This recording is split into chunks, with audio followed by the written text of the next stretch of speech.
Тишка, есть еще что рассказать тебе? Прежде чем буду монтировать. Кошечка, звездочка наша.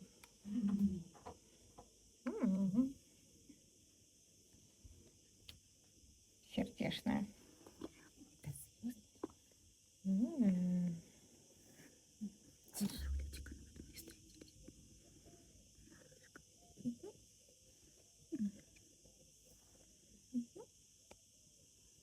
Будем вместе ждать.